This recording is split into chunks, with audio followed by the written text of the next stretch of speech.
Do you ever have the sense of being an audience member in your own life? As if you're watching a film that's already been written, with no ability to influence its outcome.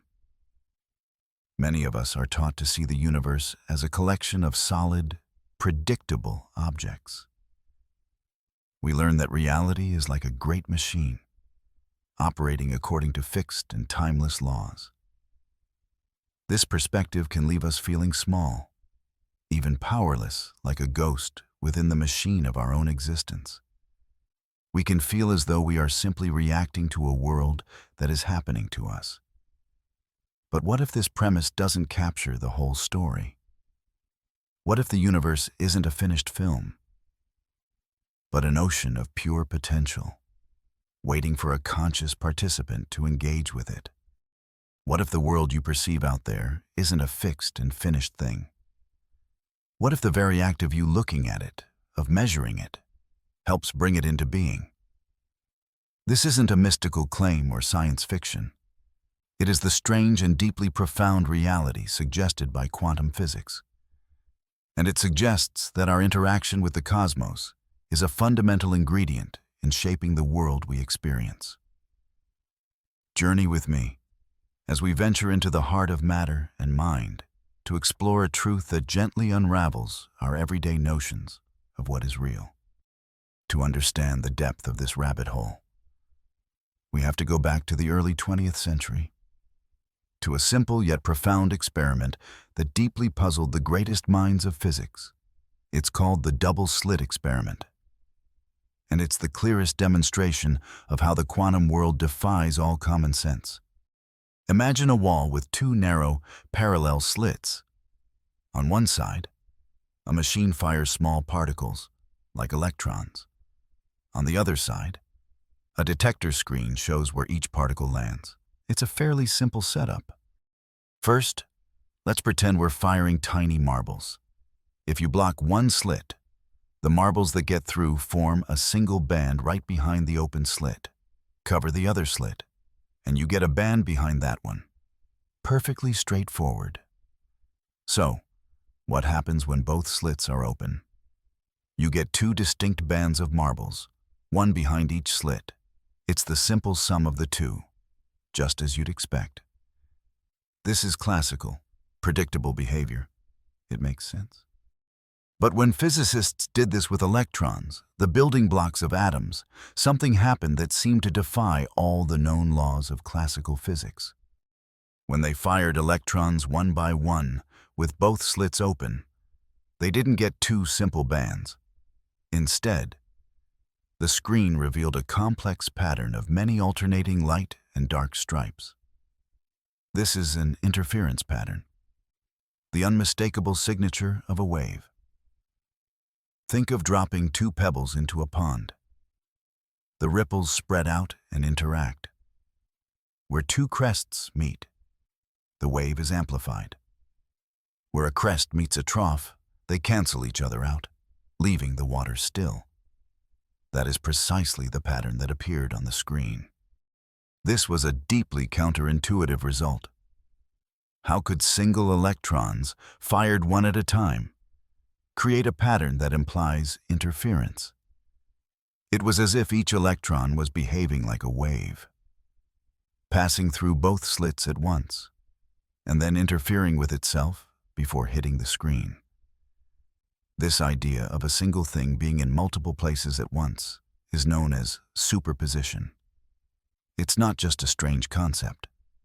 It's the mathematical reality of the quantum world. The electron is not just a particle or a wave. It is a wave of potential that only reveals its properties based on how you interact with it.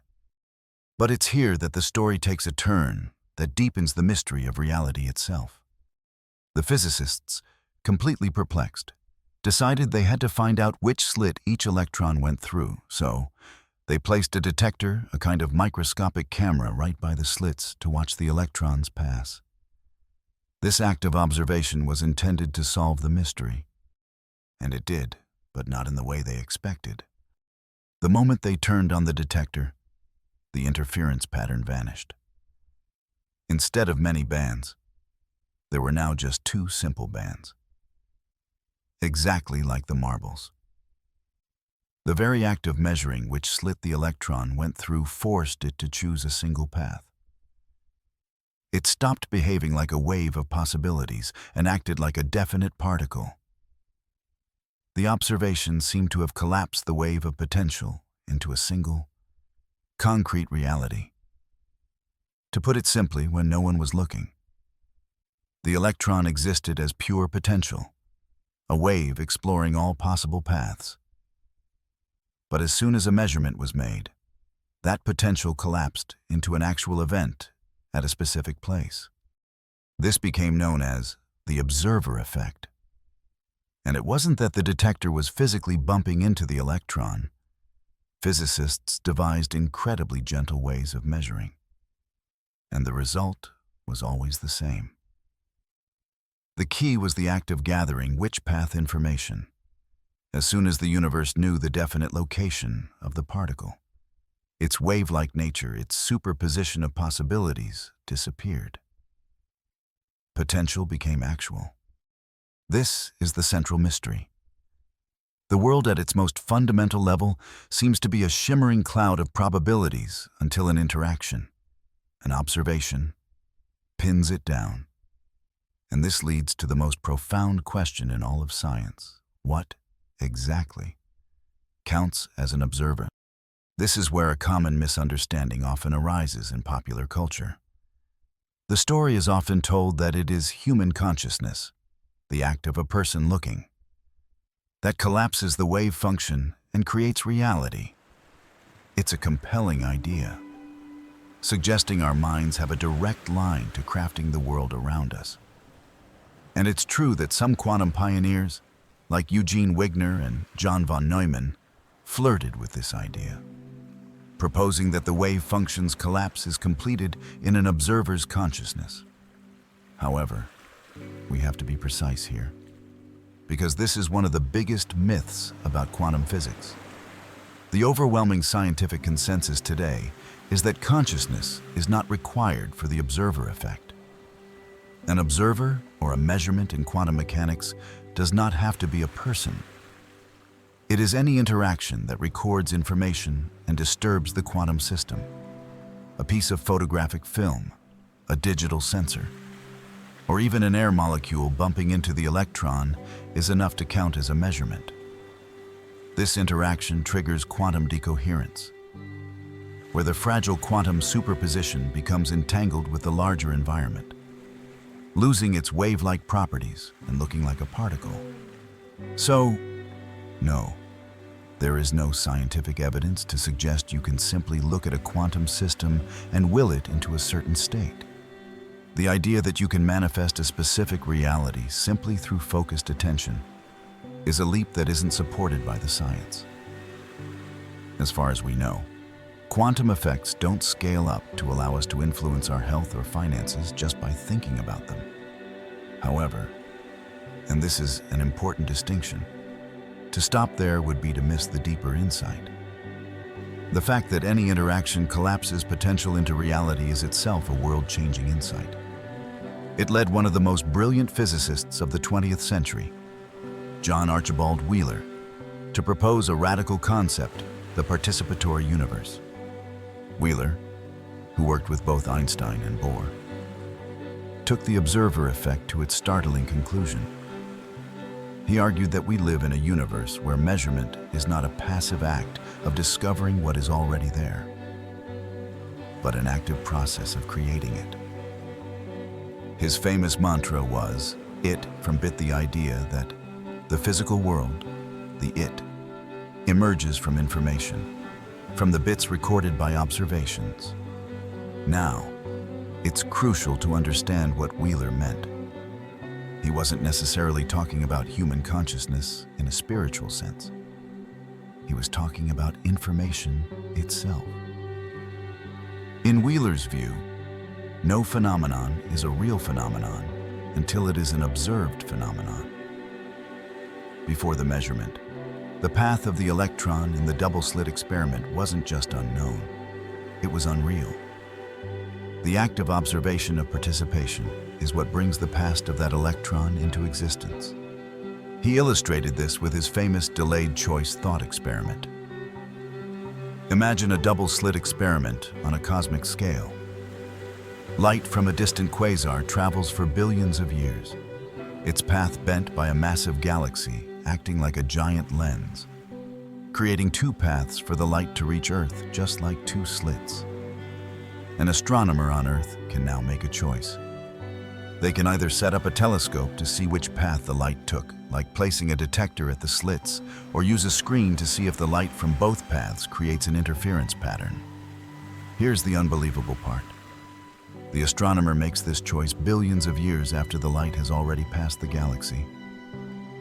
If they choose to see which path the light took, they will find it behaved like a particle and took one path. If they choose to look for an interference pattern, they will find it behaved like a wave and took both paths at once.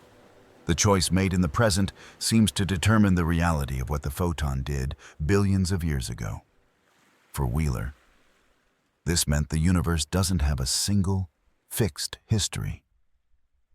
The countless acts of observation happening right now are what select from a menu of possible pasts, bringing that past into being.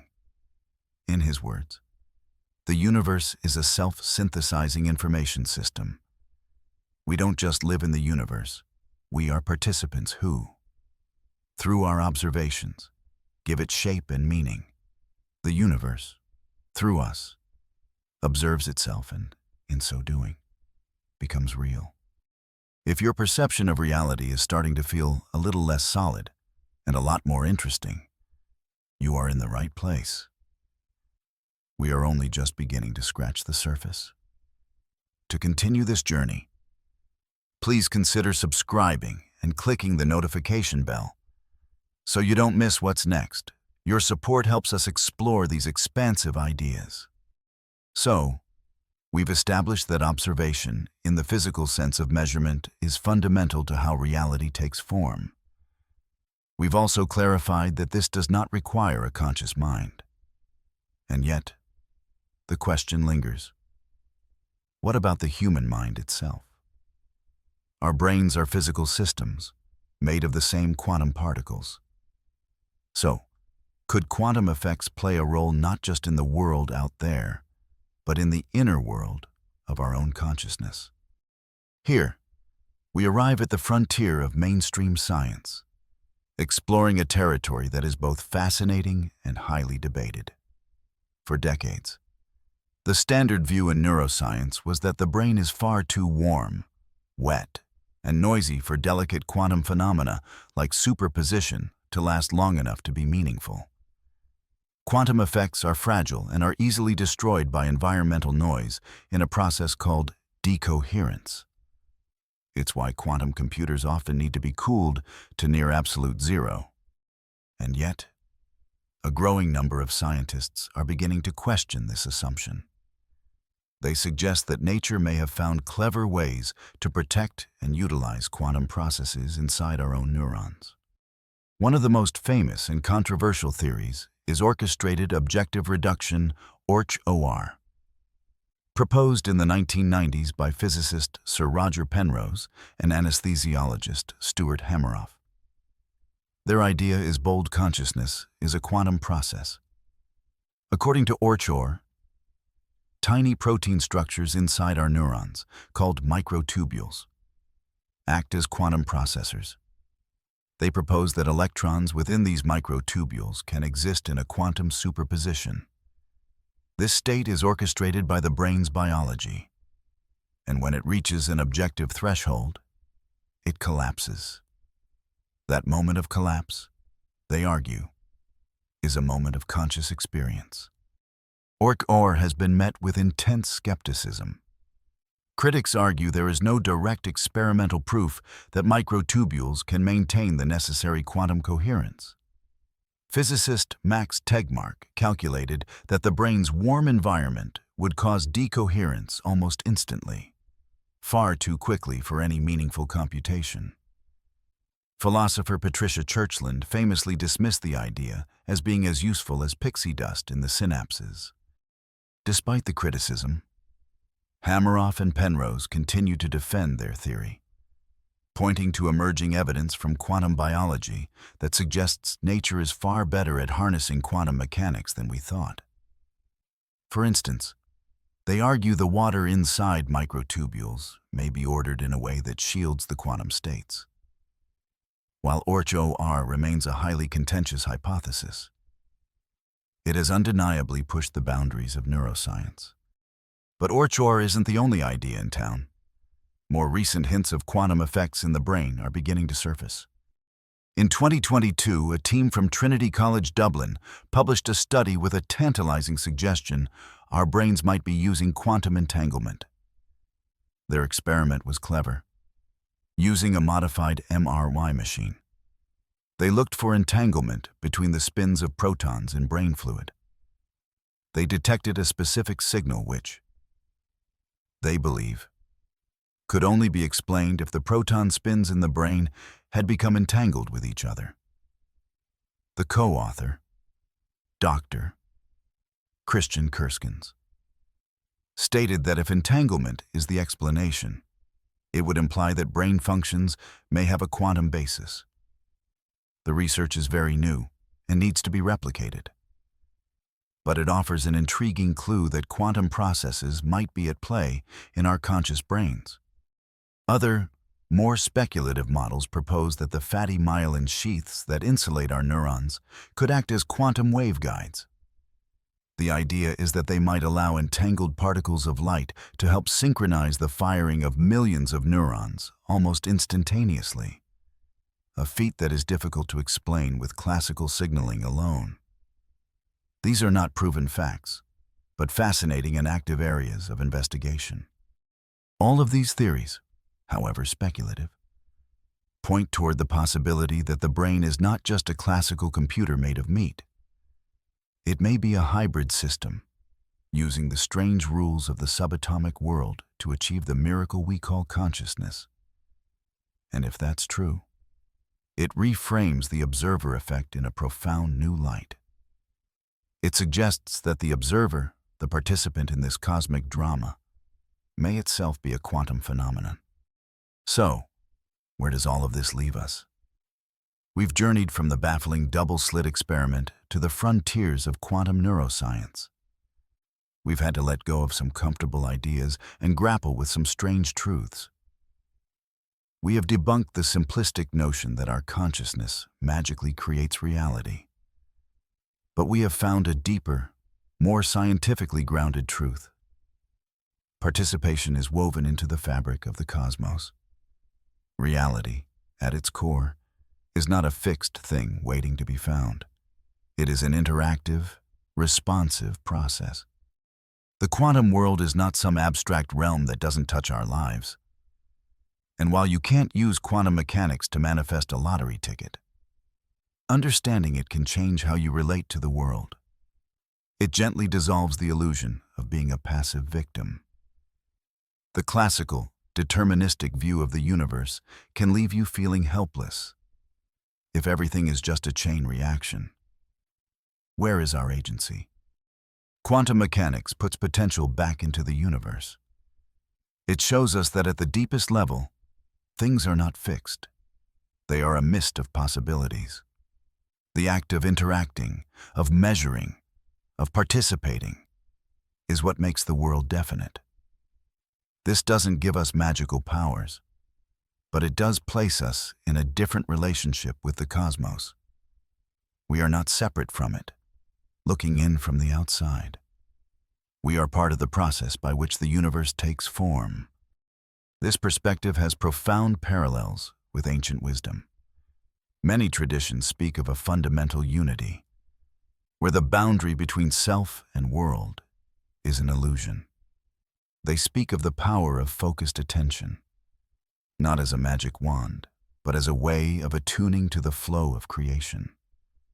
While quantum physics doesn't prove these spiritual ideas, it is fascinating that our most advanced science is echoing these intuitions in its own language, the language of superposition, entanglement, and participation. So how might we live in a participatory universe? It begins with a shift from being a passive spectator to an active participant. This perspective might invite us to cultivate awareness and intention. Consider your attention. Is it scattered and reactive, or is it focused and intentional? In a participatory universe, your attention is your primary tool of interaction. Where you place your focus is where you engage in the act of measuring, not just of the quantum world, but of your own experiential world. When you focus on problems and limitations, you are actively engaging with and reinforcing those patterns in your life. When you intentionally shift your focus toward possibilities and solutions, you are engaging with a different set of potentials. This isn't about ignoring what is real. It's an invitation to consciously choose which aspects of reality we engage with. Nurture and amplify. Mindfulness and meditation take on a new meaning here. They aren't just for relaxation. They are training for participation.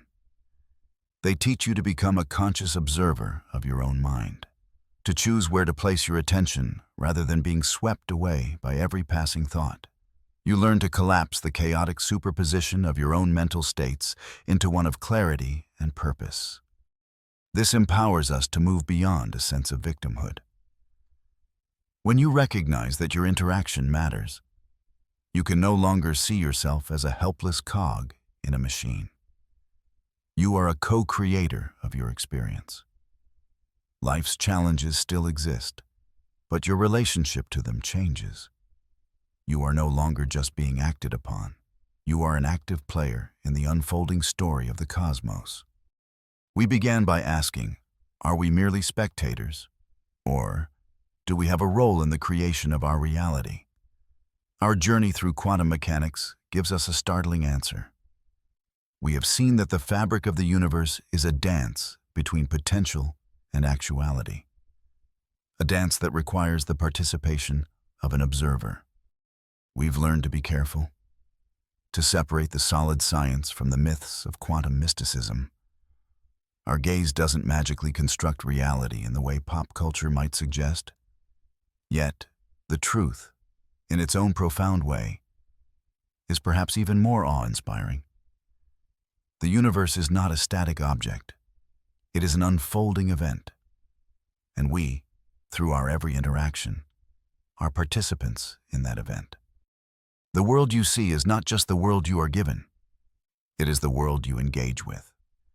The most powerful tool you have is not just your thoughts, but the focused attention that directs your interaction with the sea of potential around you and within you.